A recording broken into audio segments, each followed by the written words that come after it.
मैं सुनील जी खाटी बिहारी शुद्ध भारतीय। आप बिहार के तमाम छात्रगण जो कि 12वीं कक्षा में अध्ययनरत हैं उनके लिए पुनः रसायन विषय से लाजवाब, रोचक, ज्ञानवर्धक और परीक्षा से उपयोगी लेक्चर सीरीज प्रस्तुत कर रहा हूं। और उसी दैनिक जीवन में रसायन के भाग तीसरे के तहत, जो कि अंतिम भाग है, उसके तहत मैं आपको ये जानकारी दे रहा हूं। आप 2 बार सुनो। मैं उम्मीद करता हूं कि आपको लाजवाब अंक निश्चित प्राप्त होंगे। तो शुरुआत में करता हूं कि भोजन में रसायन का उपयोग।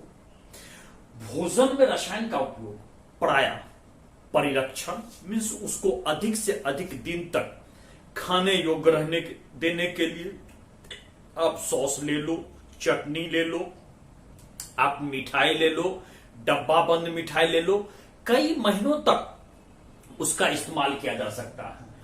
तो परिरक्षण के लिए, आकर्षण बढ़ाने के लिए, रसगुल्ला ही आपने देखा होगा, अलग अलग रंग का होता है, पीला होता है, लाल होता है, उजला होता है, अलग अलग रंग का होता है।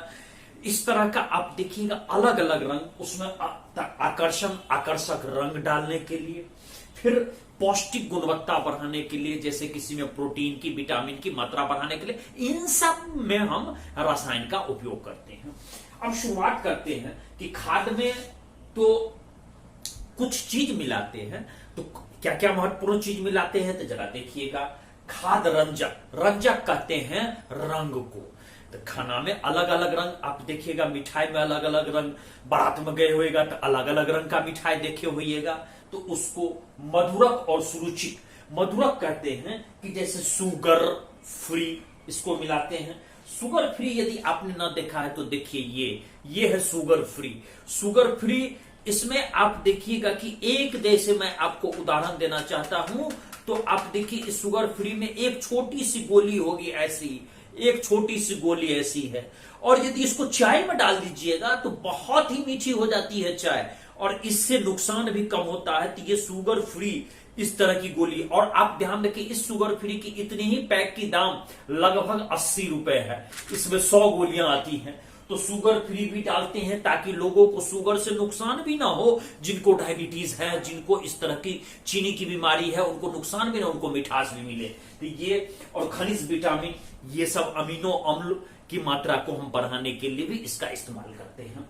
तो चलिए, कृत्रिम मधुरक मैंने आपको अभी बतलाया है कि ये शुगर फ्री, जिसको आर्टिफिशियल कहते हैं, और ये मधुरक अभी हमने आपको गोली दिखाया है, इसका उपयोग करते हैं डायबिटीज वाले पेशेंट। मैं भी करता हूं, चूंकि नुकसान भी ना हो और चाय में मिठास भी आवे। प्राकृतिक मधुरक जो चीनी का इस्तेमाल करते हैं वो सुक्रोज है, जो गन्ने के रस से बनाया जाता है, लेकिन इससे एनर्जी, ऊर्जा बहुत ज्यादा मिलने लगती है। और शुगर वाले को तो बहुत ज्यादा कैलोरी यदि ऊर्जा मिल जाए तो नुकसानदायक होगा। तो इसके लिए कृत्रिम मधुरक का इस्तेमाल करते हैं, आर्टिफिशियल शुगर का। तो आर्टिफिशियल शुगर का सबसे पहले सैकरीन, नाम याद रखिएगा, पहला आर्टिफिशियल शुगर सैकरीन का इस्तेमाल किया। जल्दी बोल रमेश बा, पहला कौन सा आर्टिफिशियल शुगर का इस्तेमाल किया गया था? सैकरीन। सैकरीन की खोज की गई थी 1879 ईस्वी में, 1879 में। सैकरीन की खोज कब की गई थी? जल्दी बोलो दिनेश बा, तू बोल। 80% नंबर डालो, मारूंगा 10 गिनूंगा एक। हाँ, 1879 ईस्वी में, 1879, बहुत बढ़िया बात। ठीक है दिनेश बात, तुमको 80% नंबर आएगा। इसकी खोज की गई थी। मधुमेह रोगी, शुगर के रोगी, या जिसको कहते हैं शर्करा के रोगी, इनके लिए उपयोगी है। सैकरीन की फॉर्मूला ये है, आप देखिए हमने रेड कलर में बनाया है, यही सैकरीन है। एक और आता है जो काफी प्रचलित है, उसको कहते हैं एस्पार्टेम। ये सबसे अधिक और व्यापक रूप से इसका उपयोग होता है, एस्पार्टेम का मधुरक के रूप में। ये चीनी के मुकाबले 100 गुना ज्यादा मीठा होता है। और ये आप देखिएगा, ये आपका एस्पार्टेम ही है, और 100 गुना। और ये इसका उपयोग क्या होता है कि इसको दिक्कत क्या है कि इसको खाना पकाने वक्त इसको ज्यादा तापमान पर आप नहीं कर सकते, ये घुल जाएगा। तो इसको हम, बेहतर है कि जैसे पेय पदार्थ में ही इसका इस्तेमाल कर सकते हैं। ठंडा पेय पदार्थ में इस्तेमाल करें तो और अच्छी बात है, इसका इस्तेमाल कर सकते हैं। तो इन सब जगह इसका इस्तेमाल करते हैं। अब आइए, खाना को अधिक दिन तक सुरक्षित रखने वाला, इसको हम लोग कहते हैं खाद्य परिरक्षक। खाद मीन्स भोजन, परि मीन्स चारों तरफ से, और रक्षक मीन्स रक्षा करने वाला। तो इसको खाद्य परिरक्षक के रूप में सोडियम बेंजोएट का इस्तेमाल करते हैं। किसका इस्तेमाल करते हैं? जल्दी बोलो रजीबा। सोडियम बेंजोएट का। बिल्कुल सही जवाब। वाह वाह वाह वाह, तुमको 80% नंबर आएगा। बाहर रजीबा, ठीक है। सोडियम बेंजोएट का इस्तेमाल करते हैं। इसका फॉर्मूला C6H5COONA, Na से सोडियम होता है। तो इस तरह से आप सोडियम बेंजोएट का इस्तेमाल हम खाद्य परिरक्षक के रूप में करते हैं। बिल्कुल सही जवाब। अब हम लोग आगे आते हैं शोधन अभिकर्मक। शोधन मीन्स सफाई करना, अभिकर्मक मीन्स बाहरी एजेंट के द्वारा। तो हम देखेंगे प्राय हम लोग जनरली, आप देखिएगा कि हम लोग सफाई करने में 3 आइटम का इस्तेमाल करते हैं। 3 आइटम, एक आप ले लीजिए साबुन, मालूम होगा आपको। दूसरा आप ले लीजिए, तो इसमें ले लीजिए सर्फ। देखिए ये सर्फ है इसमें, और है भैया है ये सर्फ है, देखिए ये सर्फ। तो ये सर्फ हो गया। अब इसके बाद चले आइए और एक होता है बर्तन मांजने वाला। ये बर्तन मांजने वाला है, इसमें आपको डाला हुआ है। तो 3 का प्राय हम लोग इस्तेमाल करते हैं। तो यही आपका शोधन अभिकर्मक है। तो साबुन और वॉशिंग पाउडर में इसमें क्या रहता है कि एक शोधन गुण रहता है। शोधन गुण माने सफाई करने वाला, और ये कपड़ा और त्वचा के साथ जो वसा जम जाती है उसको ये ढीला करता है और फिर उसको पानी में घोल करके निकाल देता है। तो साबुन देखिए ये सबसे पुराना अपमार्जक कह सकते हैं जो पहले से प्रयोग किया जाता है सफाई के लिए प्रयोग। इसमें साबुन एक दीर्घ श्रृंखला होती है, एक बड़ी श्रृंखला होती है, और ये अम्ल का बना रहता है। जैसे अम्ल एसिटेट फॉर्मेट होता है, जैसे एस्टियरिक अम्ल हुआ, ओलिक अम्ल हुआ, उसके बाद आपको पार्मिटिक अम्ल हुआ, उसमें सोडियम और पोटेशियम का लवण मिला देते हैं। तो सोडियम और पोटेशियम का लवण किसमें मिलाते हैं? एस्टियरिक हुआ, ओलिक अम्ल हुआ, उसका पार्मिटिक अम्ल हुआ, इसमें मिला देते हैं। तो इसमें सोडियम लवण वाला साबुन के वसा का आप ध्यान रखिएगा कि सोडियम लवण वाला जो साबुन का वसा होता है, जिसको अम्ल का ग्लिसरॉल एस्टर भी कहते हैं, इसका जलीय विलयन बना लेते हैं, घोल बना लेते हैं। और घोल बनाने के बाद इसको धीरे धीरे गर्म करते हैं। गर्म करने के बाद साबुनीकरण हो जाता है। साबुनीकरण हो जाता है, इसके बाद जमा दीजिएगा तो साबुन बन जाएगा। इसका फॉर्मूला देखिए इस तरह का, आप देखिए C7H35 कितने बड़े कार्बन और हाइड्रोजन का ये आपको बना हुआ है। तो चूंकि ये अधिक आपका अम्ल जो होता है, ये आपका अधिक कार्बन वाला ही, इसको एस्टियरिक अम्ल कहते हैं। इसमें 3NOH सोडियम हाइड्रोक्साइड मिलाते हैं, तो यही ग्लिसरॉल का ये सूत्र बनता है 3C7H35COONA। और ये ग्लिसरॉल CH2OH, CHOH और CH2OH ये हमारा बनता है साबुन के रूप में। तो हम साबुन के प्रकार के रूप में जानते थे। देखिए साबुन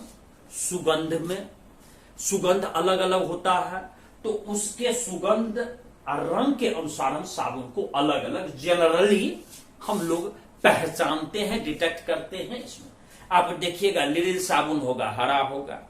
आप लीजिएगा जैसे देखिए डव साबुन हो गया तो उजला हो गया, ये डव साबुन है। डव साबुन ये थोड़ा महंगा होता है, सूंघने में बहुत अच्छा लगता है। इसके बाद आप चले आइए साबुन देखिए, ये लक्स साबुन हुआ, ये भी सूंघने में बहुत अच्छा है। इसके बाद चले आइए, ये आपका औषधि युक्त साबुन है, डिटॉल साबुन है, डिटॉल साबुन। तो आप देखिएगा कि रंग अलग, इसका रंग लाल, इसका रंग उजला। तो इस रंग के आधार पर, और यदि आप एक साबुन ऐसा भी देखे हुईगा जो कि आर पार दिखता है, पारदर्शक होता है, इस तरह का भी साबुन आप देखिएगा। तो अलग अलग बनाते हैं। तो इसके लिए पारदर्शी साबुन में क्या करते हैं कि एथेनॉल उसमें घोल करके उसको विलायक रूप में मिला देते हैं, और तब उसको वाष्पित करके बनाते हैं। तो पारदर्शी साबुन, इसमें पियर साबुन देखे हुईगा, ये पारदर्शी आर पार दिखाई पड़ेगा। समझोगा जब पियर समाप्त हो गया, नहीं तो भी दिखा देते। तो ये पारदर्शी। औषधि साबुन में औषधीय गुण वाला डाला जाता है, जैसे ये डिटॉल है। यदि घाव घोष हो गया तो ये प्राय बच्चे के इस्तेमाल किया जाता है, बच्चे के लिए। बड़े को भी जिनको घाव घोष हो गया तो इस्तेमाल किया जाता है। दाढ़ी बनाने में आप देखे होइएगा कि दाढ़ी बनाने में जो शेविंग क्रीम होता है उसमें फेन चलता है। तो फेन चलता है तो उस फेन के लिए, उस झाग बढ़ाने के लिए इसमें सोडियम रोजिनेट मिलाते हैं, अच्छी तरह से वो झाग बनाता है। सोडियम रोजिनेट ये एक रेजिन होता है, ये गाल में चिपक जाता है, इस पर चलाइएगा तो झाग फैलने लगेगा और जल्दी सूखे नहीं, इसके लिए इसमें ग्लिसरॉल मिलाया जाता है। आप देखिएगा, चलाइएगा तो जल्दी सूखेगा नहीं। दाढ़ी बना लीजिए 5 मिनट में, तब तक वो रहता ही रहता है, और वो चिपकने का भी काम करता है। उसमें यदि जितना भी बाल कटेगा, दाढ़ी कटेगा, सब उसमें चिपका रहेगा। अब अगला हम लोग देखते हैं कि साबुन के कठोर जल में कार्य न करने का कारण, समुद्र के जल में कपड़ा सफाई कीजिए साफ नहीं हो, आप खारा जल में कपड़ा सफाई कीजिए साफ नहीं होगा। आखिर क्या कारण है? तो उसका कारण है कि कठोर जल में कैल्शियम और मैग्नीशियम की मात्रा अधिक होती है। अब अधिक होने के कारण उसमें मैग्नीशियम का आयन अधिक होता है। ये आयन क्या करता है कि सोडियम और पोटेशियम के साबुन के कठोर जल में घोलने पर अघुलनशील कैल्शियम और मैग्नीशियम आयन में उसमें परिवर्तित हो जाता है। अपरिवर्तित हो जाता है तो आपको घुलवे नहीं करता है, वो मैल पर पहुंच उसको हटा नहीं पाता है, जिसके कारण कपड़ा साफ नहीं होता है। अब हम लोग संश्लिष्ट अपमार्जक देखते हैं। तो संश्लिष्ट अपमार्जक कहते हैं कि संश्लिष्ट मीन सिंथेटिक। आप ले सकते हो कि जैसे सर्फ हुआ, शैम्पू भी सुना होगा। तो इसको हम लोग, ये ऐसा होता है कि कठोर जल में भी झाग दे देगा, और इसको हम इस्तेमाल कर सकते हैं समुद्री जल में भी के निकट इस्तेमाल कर, यहां तक कि बर्फीला जल में भी इसको हम इस्तेमाल कर सकते हैं, वहां पर भी।